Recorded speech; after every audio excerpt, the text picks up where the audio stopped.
Alhamdulillahirabbil alamin wa bihi nasta'inu ala umuri dunya waddin. Allahumma shalli wa sallim ala nabiyyina Muhammad wa ala alihi wa ashabihi ajma'in. Amma ba'du. Bapak-bapak, ibu saudara-saudara sekalian, mari kita lanjutkan kajian kita dari subuh kemarin. Kita sampai kepada ayat 185 ya.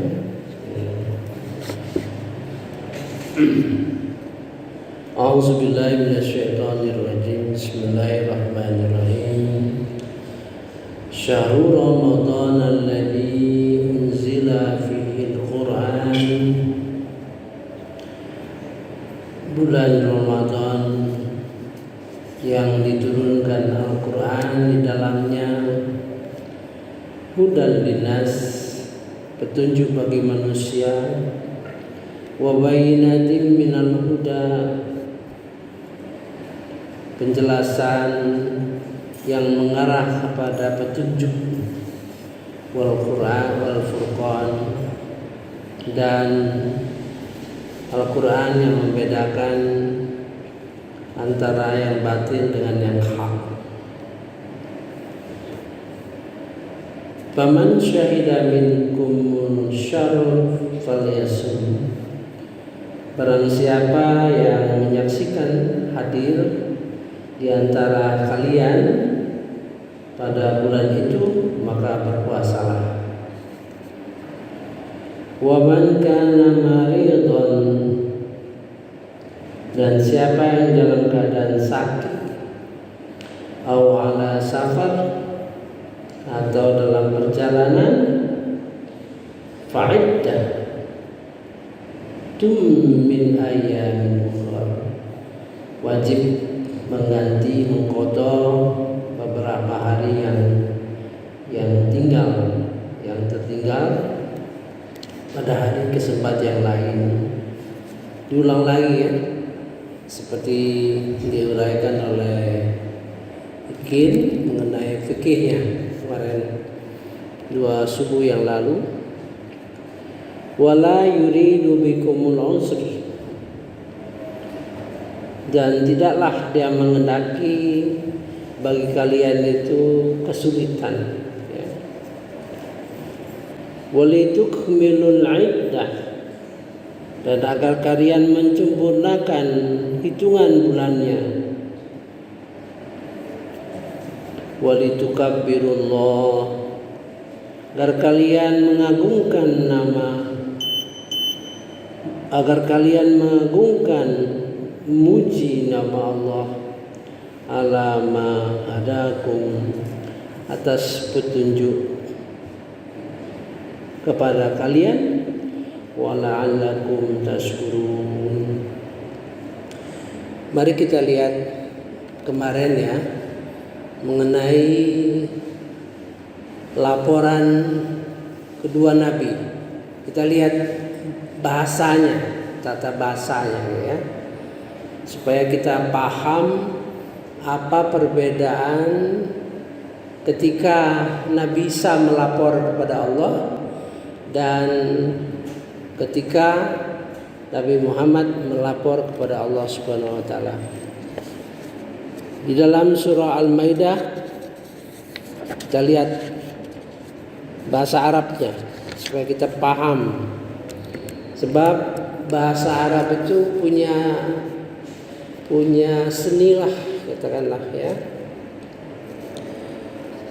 Ketika Nabi Isa setelah diadili, istilahnya ya, setelah dapat pengadilan, terus dia bikin pernyataan ya.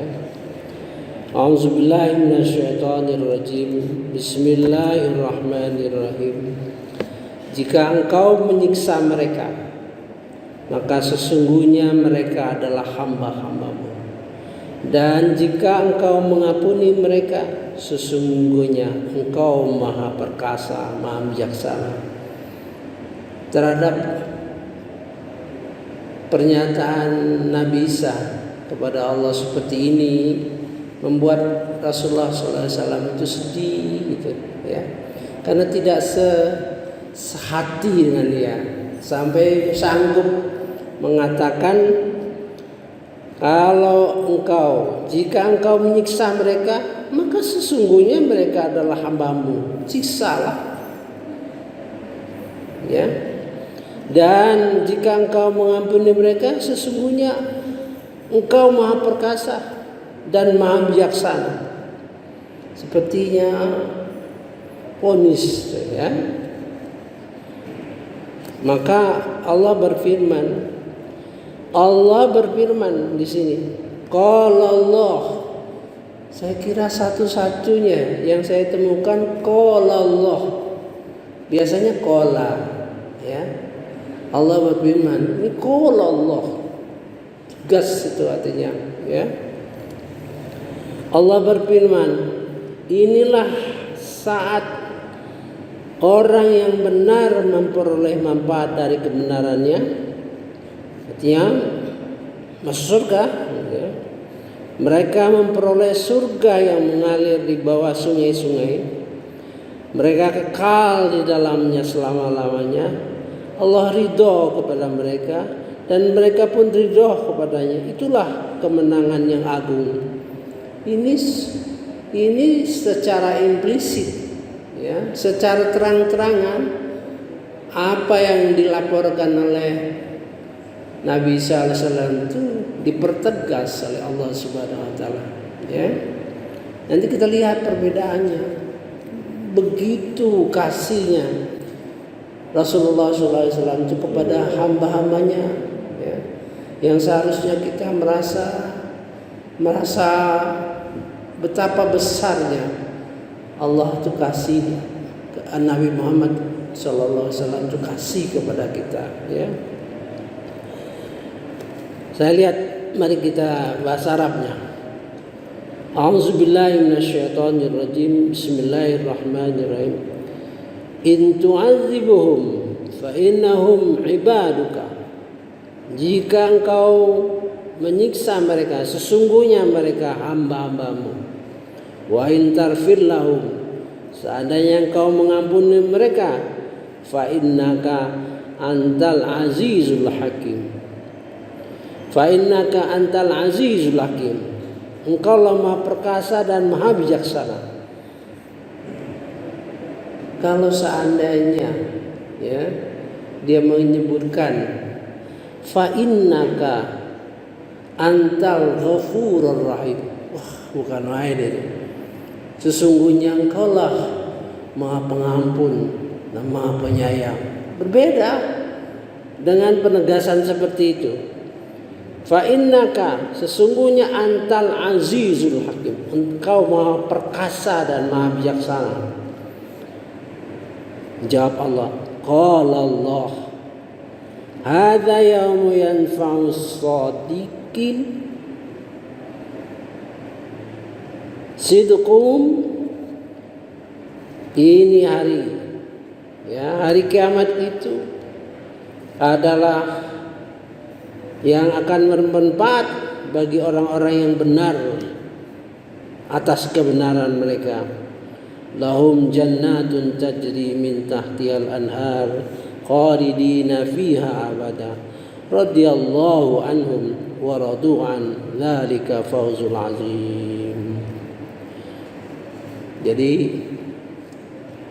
kita rasakan ya, mudah-mudahan Nabi Muhammad mengandung harapan kepada kita, beda dengan Nabi Isa. Mari kita lihat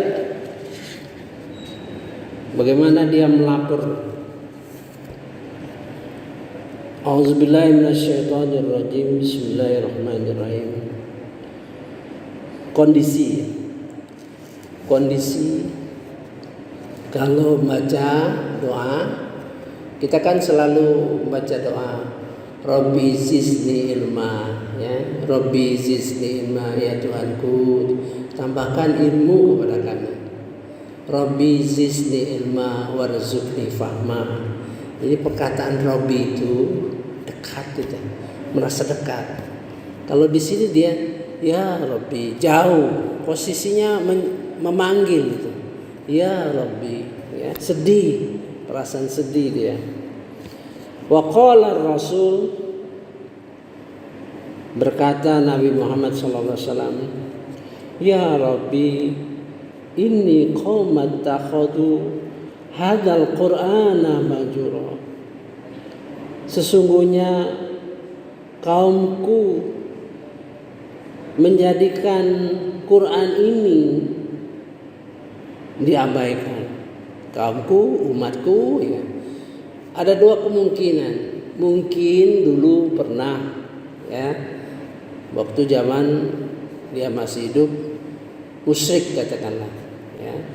Ada juga memahami ini akan dilaporkan Rasulullah SAW nanti pada hari kiamat nanti, ya. Waktu kita pengadilan dia lapor, ya Rabbi, ini Al-Quran ini diabaikan oleh hamba.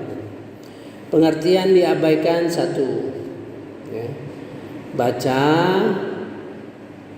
ada Quran tidak mau baca. Dua, Quran dibaca tapi tidak punya semangat untuk mengerti isinya. Padahal isinya itu adalah hudal lil muttaqin, petunjuk bagi orang yang takwa. Bagaimana kita tidak memahami Quran mau jadi orang takwa? Itu kan seperti buku manual untuk montir harus tahu buku manualnya itu, ya. Sudah baca, ada ingin paham, kemudian paham tapi tidak dijadikan pegangan di dalam hidup kita. Contoh saja sederhana yang selalu kita temukan. Misal salah satu pasangan meninggal, ya, suami atau istri meninggal, harusnya segera kita bagi harta itu. Menurut ketentuan harta dibagi dua, ya.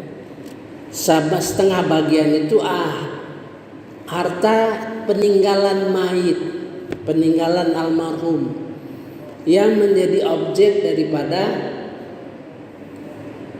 waris gitu.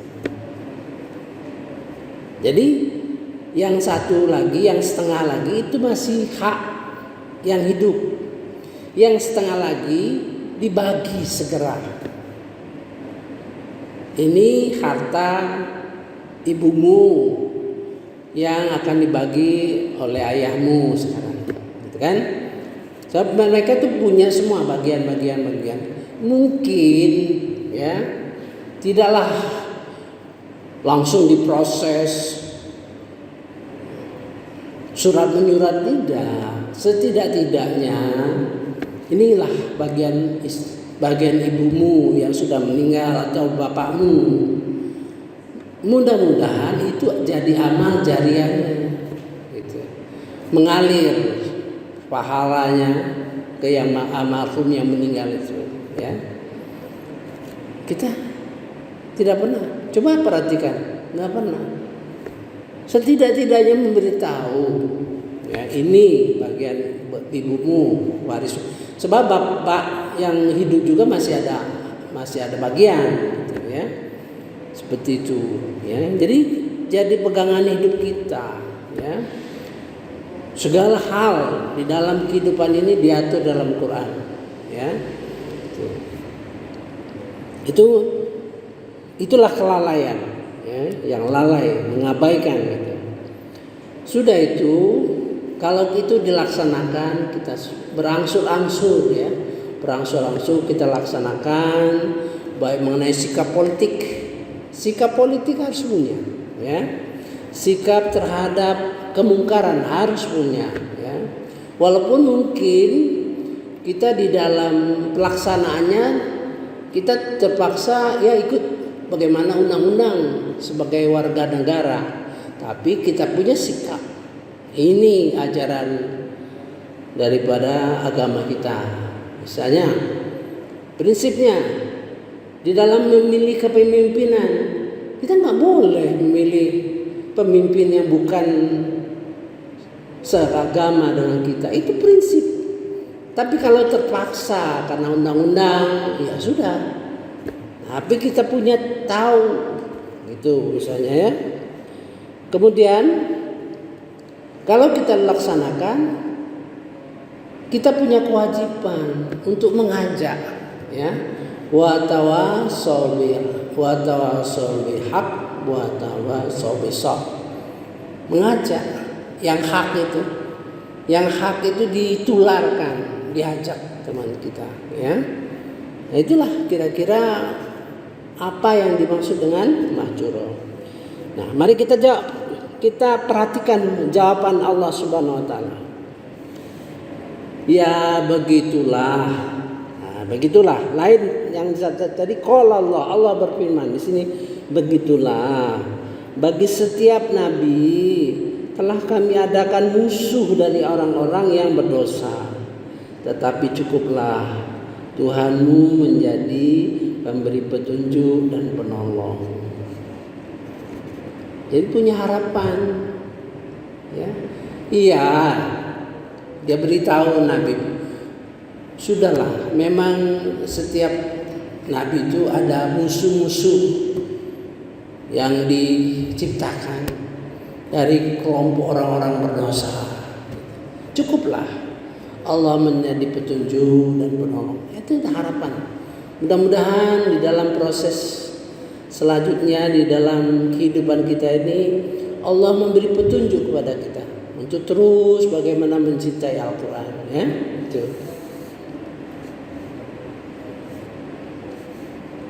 Wa kadzalika ja'alna likulli nabiyyin aduwwan minal mujrimin. Wa kafa bi rabbika, cukuplah Tuhanmu hadian. Itu hadian itu sebagai pemberi petunjuk. Hadian wa nasiran. Jadi betul-betul dia petunjuk, menjadi orang yang menjadi agent sebagai petunjuk, ya. Wa qala alladziina kafaru, kemudian orang kafir itu berkata, laula nunazzila alaihil Qur'an jumlatan, mengapa tidak Quran diturunkan kepadamu, kepada Muhammad dengan seluruh sekaligus? Ya begitulah, kadzalika, itu kan, kadzalika. Tadi wa kadzalika, liyusabbita bih fuadak, supaya hatimu mantap, ya, dengan dikurunkan Quran berangsur-angsur. Warattalna tartila, berangsur-angsur. Jadi bayangin saja, ya, kita belajar Quran ini sudah 10 tahun, ya. Sudah 10 tahun, materinya terus bertambah, nambah. Ibarat orang ngasih kuliah, silabus untuk tahun depan pun sudah disiapkan untuk belajar Quran itu. Silabus untuk tahun depan pun sudah siap. Karena kita tahu, ya, alhamdulillah kita memahami Quran ini secara ilmiah, ya. Jadi tradisi orang belajar Quran dulu, cara-caranya itu, ya, satu ayat diterjemahkan, dibahas dan sebagainya, ya. Sekarang kita dekati dengan ilmiah, ya. Ilmiah itu Pertama sering menanya, mengapa ya sebetulnya gitu. Baru terbuka rahasianya. Kalau ada keinginan seperti itu, misalnya ya, Surah Al-Anfal ayat 36 ya. Sesungguhnya orang kafir pun berinfak dengan hartanya, tapi tujuannya untuk menghalangi umat Islam dalam menjalankan agamanya. Nah, terus kita tuh kalau kita polos saja, tidak mau bertanya, dalam tafsir Abu pun belum pernah terbuka. Karena memang masanya itu, masa menulis tafsir itu, siapapun dia, Pak Quraisy misalnya, apalagi tafsir dulu, tidak terpikir mengapa Allah tuh membuka rahasia.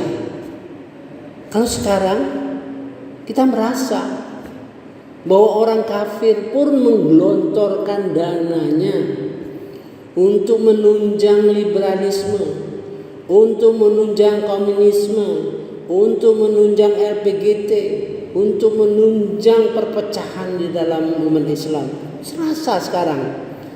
Jadi dengan bertanya begitu, mengapa Allah Subhanahu wa taala itu membuka rahasia ini? Kalau zaman waktu tahun 60-an, tahun 70-an enggak mungkin terbuka gitu. Itu artinya ayat Quran itu harus didekati dengan pendekatan ilmiah gitu ya. Saya kira sudah selesai yang kemarin itu. Mari kita lihat sekarang kata syukur. Kata syukur di sini berarti Al-Quran didekatkan dengan syukur. Jadi harapannya Allah Subhanahu wa taala itu mengharapkan kita untuk betul-betul mempelajari Al-Quran itu setiap tahun itu ada target. Kan puasa ini setiap tahun. Setiap tahun ayat-ayat ini dibahas gitu. Jadi setiap tahun diharapkan kita mendekati Al-Quran. Mudah-mudahan Allah memberi petunjuk kepada kita ya. Itu saja yang jadi. Sekarang syukur. Nah ini jadi mempelajari Al-Quran itu kita mau melihat nih, tujuannya wala'allakum tashkurun. Satu ayat itu. Jadi turunnya Quran, petunjuk bagi manusia ya, dan petunjuk yang mengarah kepada huda, petunjuk kepada yang batil dan hak. Terus dia cerita puasa. Ujungnya walitukabbirullah, agar kalian mengagungkan nama Allah ala ma hadakum wa la'allakum tashkurun. Sebagian yang sering kita dengar ya, nanti habis puasa ini kita lebaran ya, kita lebaran. Salah satu yang sering diceramahkan ulama-ulama adalah waktu kita menghadapi lebaran dengan mengagungkan Allah Subhanahu wa taala. Allahu akbar, Allahu akbar, Allahu akbar. La ilaha illallah, Allahu akbar. Allahu akbar walillahil hamd.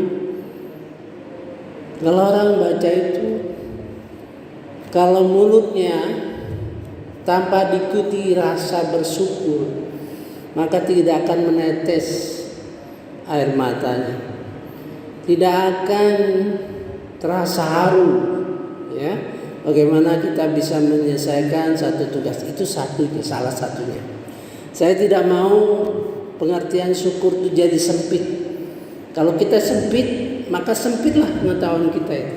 Mari kita lihat di dalam Quran, ya, secara umum saja. Bersyukur itu ada 3 dimensinya. Satu dengan ucapan, bersyukur dengan ucapan. Seperti misalnya alhamdulillah, ya, dengan ucapan. Kedua dengan hati. Ketiga dengan badan. Jadi dengan ucapan, hati, dan badan, fisik, secara fisik, ya. Itu menunjukkan bahwa ada unsur ibadah. Ini salah satu ayat Al-Quran di dalam surah Az-Zumar. Orang bersyukur itu mudah-mudahan, ya, mudah-mudahan mengabdi pada Allah, menyembah pada Allah. Mudah-mudahan kamu menjadi orang yang bersyukur. Ini satu, syukur itu berkenaan dengan ibadah kita. Kalau kita tambah baik ibadahnya, tambah infaknya, tambah banyak, segala sesuatu yang punya ada di diri kita semakin intensif, semakin besar yang kita berikan di dalam mengabdi kepada Allah. Itu suatu bukti kita mengabdi kepada Allah sebagai tanda syukur. Jadi kalau kita sembahyang subuh ini, tiap subuh kita datang, ya, ngantuk, kadang-kadang capek, kadang-kadang tetap kita datang subuh itu menunjukkan tanda syukur. Ini yang paling tinggi dulu, saya ambil yang paling tinggi itu, tanda syukur yang paling tinggi, ya, di dalam surah Az-Zumar. Ya. Kemudian dalam surah Saba pada Nabi Daud, bekerjalah dengan keras, hai keluarga Daud. Wah, gitu ya. Sebagai tanda syukurmu. Jadi syukur itu bekerja keras. Bekerja keras menjadi perhatian kita, ya. Kalau kita membangun masjid, tiap hari kita cek, tiap hari kita kontrol, tiap hari kita perhatikan kemajuan-kemajuan, itu tanda syukur. Kita kadang-kadang tuh karena tidak mengerti Quran, ya biasa saja. Itulah tanda syukur. Kita tausiah subuhnya tiap subuh. Apa pekerjaan mudah?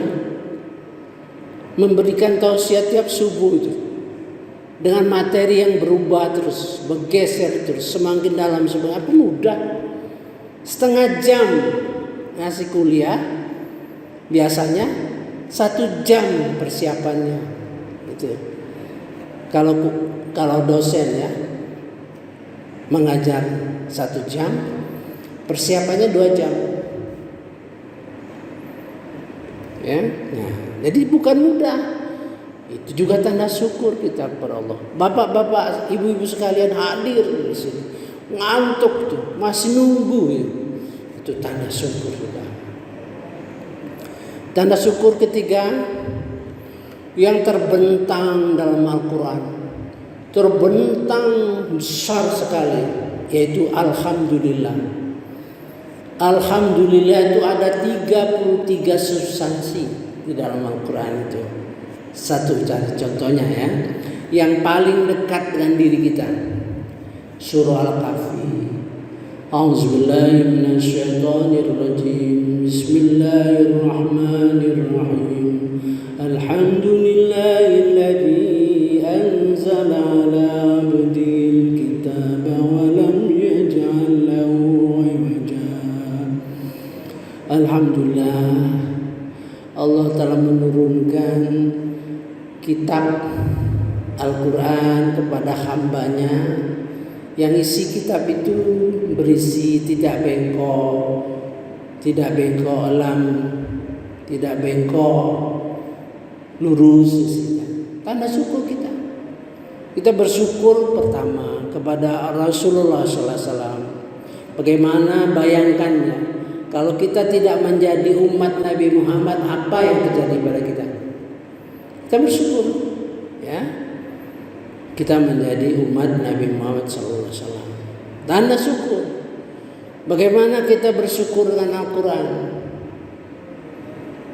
yang isinya bagus. Kalau ditanya, Bapak bersyukur dengan Al-Quran ini? Iyalah, karena itu pedoman kita itu. Terus ditanya, berapa persen Bapak ngerti mengenai Al-Quran itu? Adalah, pokoknya kita syukurlah pokoknya. Tapi tingkat kesyukuran itu tentu tergantung sejauh mana kita memahami, ya kan? Katakanlah ekstrim lah. Orang yang mengerti Al-Quran tentu bersyukurnya betul-betul tinggi dibandingkan orang yang baru belajar, gitu kan? Itu contohnya saja. Ya. Jadi seluruh ayat-ayat Al-Quran yang berkenaan alhamdulillah itu adalah syukur. Ya. Sekarang syukur kita yang hari-hari. Syukur kita yang hari-hari. Dapat rezeki kita mengucapkan alhamdulillah gitu. Ya, dapat rezeki banyak kita undang teman-teman ya makan-makan di rumah gitu. Itu harus tahu itu. Harus tahu itu dasarnya. Yaitu dalam surah Ad-Duha. Surah Ad-Duha itu mari kita lihat.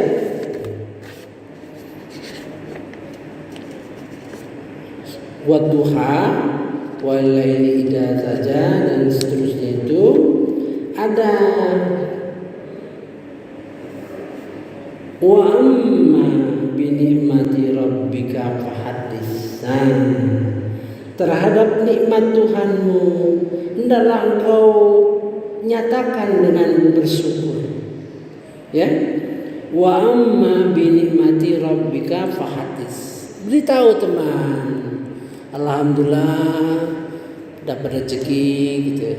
Beritahu, bersyukur. Bersyukur dalam arti ya kalau dia perlu bantuan kita bantu. Nah ini menurut pahamkah? Wa amma bi ni'mati rabbika fahaddits ini ada resikonya ya. Katanya kita seolah-olah naik tebing yang curam. Berada di tebing yang curam, kelebihan sedikit berbahaya, bisa jatuh, kurang juga bahaya. Dapat rezeki, ya, dapat nikmat dari Allah Subhanahu wa taala. Kita memberitahukan bersyukur itu memberitahu, membagi. Kalau kita tidak hati-hati, nimbulkan riya, artinya kelebihan bisa jatuh gitu. Kalau kita diam-diam sembunyi-sembunyi karena pelit itu juga berbahaya. Nah, bagaimana itu menseimbangkan hati kita itu dengan ilmu ya. Jadi kita dapat rezeki mengapa? Saya beritahu ini karena wa amma bi ni'mati rabbika fahaddits ya. Jadi kita beritahu karena Quran nyuruh, Allah nyuruh kita beritahu. Tujuannya supaya bagi-bagi ya. Beritahu kita beli mobil baru supaya kalau ada keperluan mau pakai mobil silakan pakai. Subhanakallahumma wa bihamdika asyhadu an la ilaha illa anta astaghfiruka wa atubu ilaik. Wassalamualaikum